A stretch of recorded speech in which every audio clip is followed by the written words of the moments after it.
Welcome to Toyz Electro guys. In this video I'm going to show you how to make this 12 volt lithium ion phosphate battery, and I'm going to give you every bit of information. So this is going to be a very detailed video. I'm going to say what to do, what not to do, everything. So stick till the end of the video guys, and I bet there will be some worthy information for you in this. I'm going to talk about BMSs, batteries, etc. So just subscribe to Toyz Electro for more such interesting and amazing projects. Leave a like for this video and just sit back, relax, take a drink and enjoy the video. So this is a standard AAA battery, and this is a lithium ion 18650 battery, and this is a lithium ion phosphate battery which we're going to use for our build. So let's start.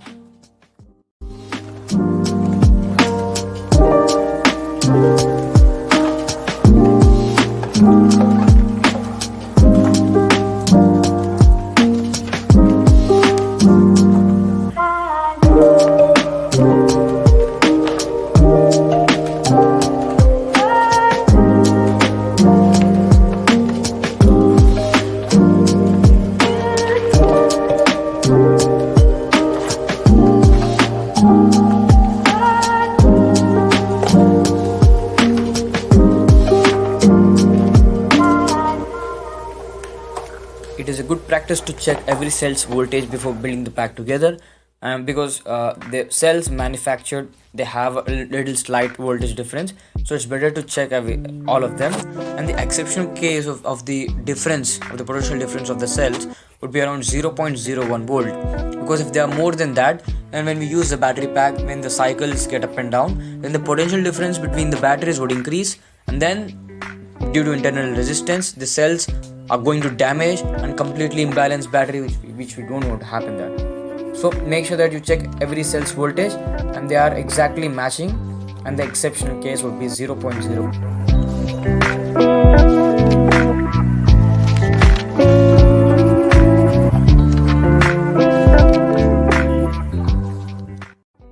Now it's time to bring the batteries together. You might be thinking that gluing these cells together would be a cheap and fast way, but that would be the biggest mistake you would be doing. Because if you see a cell's internal chemistry, if you open the wrapper, you would be seeing that the negative terminal of the cell and the body of the cell has the same metal. That means the body of the cell is also acting like a negative terminal. So when the cells are connected in series connection, that means there is a chance of direct short, so that would be very dangerous and could destroy your battery pack and also have very dangerous fire hazards.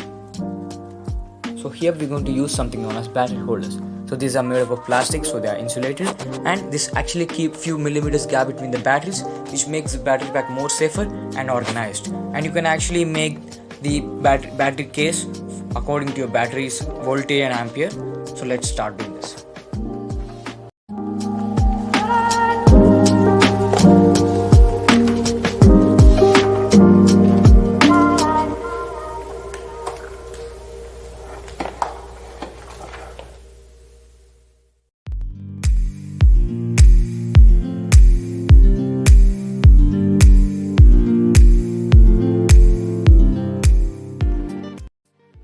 So now you're going to arrange the cells positive, negative, positive and negative. So you're going to follow this pattern and set up the cells all in the same pattern. Means there are 4 cells in series and all the 10 sets, so they are connected in series, and then you are going to connect all these 10 sets into pattern.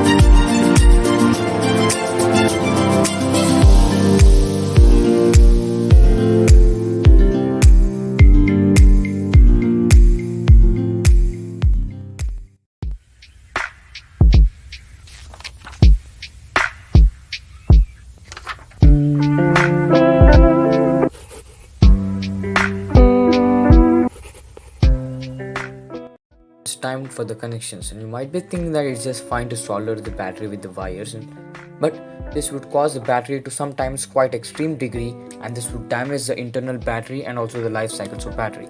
So this is not at all recommended, and due to the soldering, sometimes it might cause dry solders and would be very risky. So we are going to use something known as spot welding machines. But these are quite expensive. If you want to even buy a small spot welding machine which runs on a battery, even those are also expensive. So what is spot welding? Spot welding is just high amount of current with low voltage. So that will spot weld the nickel strip to the battery. So let's see we could find some solution for this. So this is my old project of DIY mini spot welding machine. So I've put some upgrades on it. I've added one more 500 farad super capacitor in parallel, making it 1000 farad, and there is a buck converter in it. And if we talk about the power supply, I've used a 12 volt power supply. It means that 12 volt is going to step down to 3 volt, and that's going to increase the ampere and charge the super capacitor, and we could spot weld. So now we need some more bigger power supply. So let us use a laptop charger here.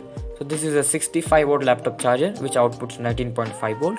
So I think this has enough amount of juice to power up my spot welding machine. This has a different pin which will not be fitting my DC pin. So let's fix this thing and let's start spot welding.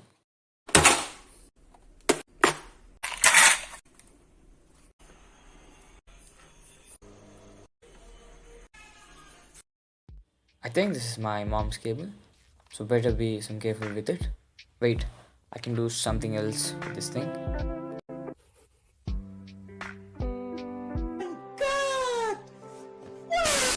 Guys, I'm just joking with this. I'm just testing with this. I'm temporarily attached this cable.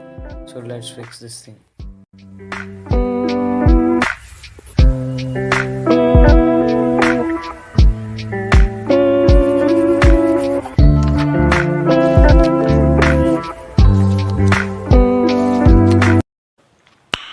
Nice. And after the upgrade, you can see it just takes 3-4 seconds to just charge up. And I've added some thick insulation tape for the insulation, and I've also added a fan to cool down the buck converter. So we are good to go. Let's spot weld.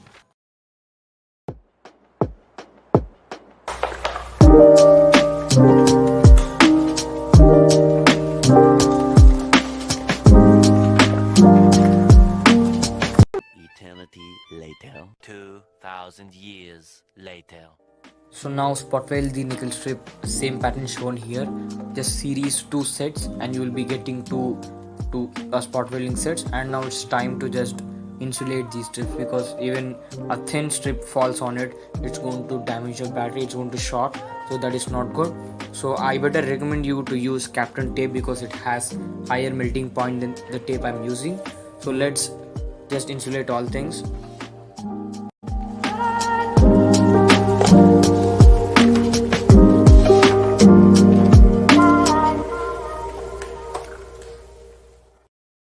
So now, as we have done spot welding backside like this, we have just series 2 sets back.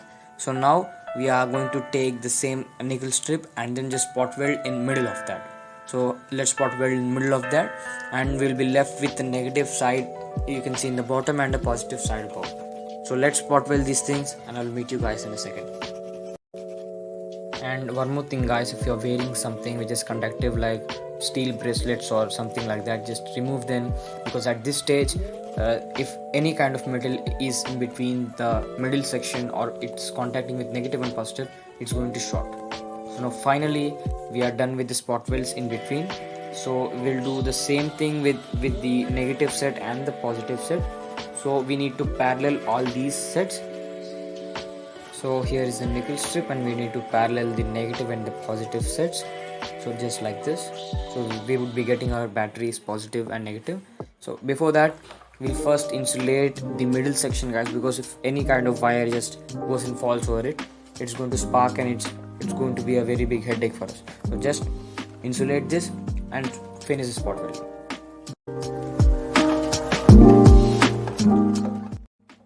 So guys, now this is the negative terminal of the battery and this is the positive. The only thing to do is just parallel all these cells.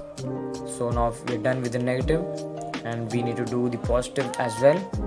So in just 3, 2 and 1. So we have done with the positive as well. So now let's insulate the battery pack.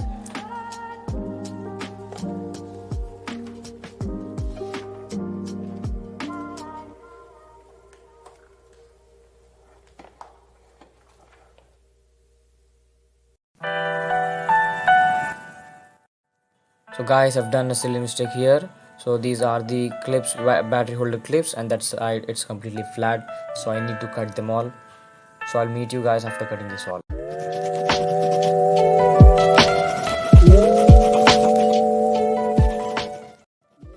So guys, finally we are done with all the spot welds. We have insulated all the battery, and over 80% of our battery is almost done. So now we just need to add the BMS and finish the battery. So now we have few outputs here, so totally we have 8. But so let's see what are those. So guys, let's understand the connections now. As you can see, at right side bottom we have the ground of a battery, and at right side top we have the positive terminal of a battery. So let's keep the ground. So first is 3.29, second would be obviously same. Next we have 6.60 volt, and above that we would be having the same because it's parallel. And above that we have 9.92 volt, so it will be same because it's parallel. And the top right corner, it is the positive of it, 13.23 or 24 volt. So this is a battery management system BMS I'm using. This is a 4S40 amp battery management system, which is suitable for lithium ion phosphate cells. And you have to use this because there are a lot of cells in your battery and they get charged. When cycles go on, the potential difference between them will also increase, because some cell takes less time to charge, some cells gradually takes more time to charge. So the potential difference will increase, the voltage will increase, and gradually one cell will kill the other, so directly the battery will die.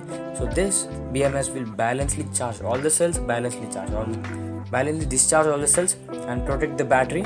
So let's see how to connect this. We have a B minus, P minus, we have all these leads here. So here we have a temperature sensor, so when the battery gets heated, so it's automatically gonna cut off the battery. And here we have some leads.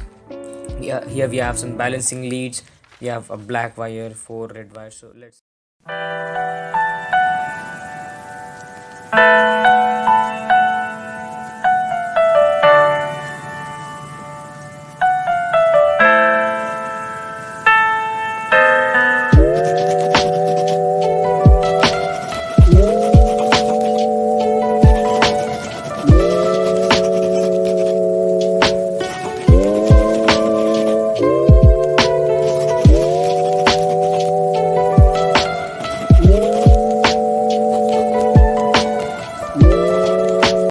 So firstly, before connecting, unplug the balancing leads, because if you connect a wire wrong, then it will just burn out your BMS.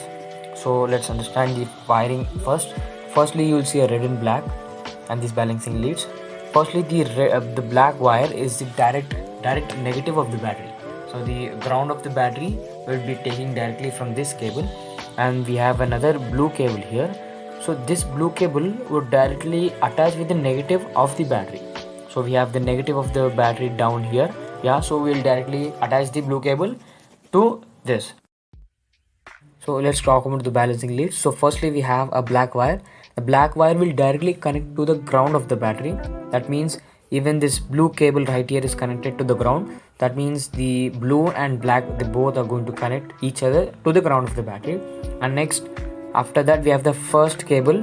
So the first lead would be connected to here, that would be 3.2 volt, and the second cable will connect to there, 6.3 volt, and the fourth cable will connect to 9 volt, and the last final cable would connect to the top to the 13 volt. That means as we have the inclining voltages here, so the balancing leads from 1 to 4 would connect to it. So we have a 4S battery, we have 4 leads. So for 4 voltages, we have 4 different cables. So as you can see, I've attached this blue wire to the negative of the battery. So the wire was a little bit short, so I've extended with a thick 6 square mm wire, and I've attached it to the negative. So we have a black wire here, which is the ground of the battery. And now first we have the black wire. So the black wire we are going to connect to the ground of the battery itself, and then we have the first cable. So see the order, the first cable is going to connect with 3.2 volt of the battery. The second cable is going to connect with the 6.4 volt of the battery, and the third cable of this would connect 9 volt of the battery, and the last cable, the fourth cable of the battery, this is the fourth cable, which is going to be connected to the 13.4 volt of the battery. So I hope you understand the connections. So now here you can see it's 3.29 volt. First cable, second cable it's 6.6 volt. Third cable it's 9.9 volt. So the last cable would be around 13.2 to 13.4 volt. So now plug in the BMS.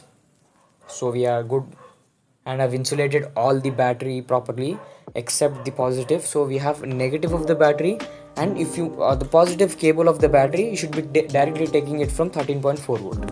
So let's connect a thick wire, and then we get a negative cable of the battery and a positive cable of the battery. So now as you can see, this is the ground of the battery and that is the positive of the battery. So now you're getting the total output of 13.2 volt. When fully charged, it would be 13.4 volt. So now it's time to build the battery's body of it.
Guys, make sure that you should have thick wire so that it could handle the ampere. So I'm using a 6 square mm wires, and I'm also using this push button and this mini DC voltage meter which would show the voltage of my battery. So let's finish all the connections. I'll meet you in a minute, guys.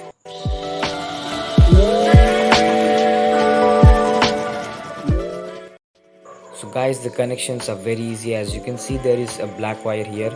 Black wire will go to the direct negative of the battery, and you have a red wire and a yellow wire. So just parallel them and connect to the positive of the battery. So instead I'm using a switch in between, I'm using a push button in between, and do the same thing, guys. So guys, as you can see, I've just put the battery in the box and I've just connected the positive terminal from the positive of the battery, and I've just super glued the wires so that they be in their places, and I've drilled 2 holes so that I could take these wires out. And you can see the negative is actually taking a U-turn from there, and I've just super glued for safety, because if that just gets pulled, it should be in the place. So I'll just complete all the things and meet you guys. So guys, finally we are done with the lithium and phosphate battery. As you can see, the display is glowing, everything is working good, and I've added these cooling fans to keep good ventilation in them. So actually I've not connected it to the battery because I'm making a solar project, so this is a solar battery for that. So subscribe to Toyz Electro so that you never miss any update and wonderful projects. Guys, just comment down what project should I be making in my next video. Subscribe and like, that means a lot. See you in the next video. Till then, bye.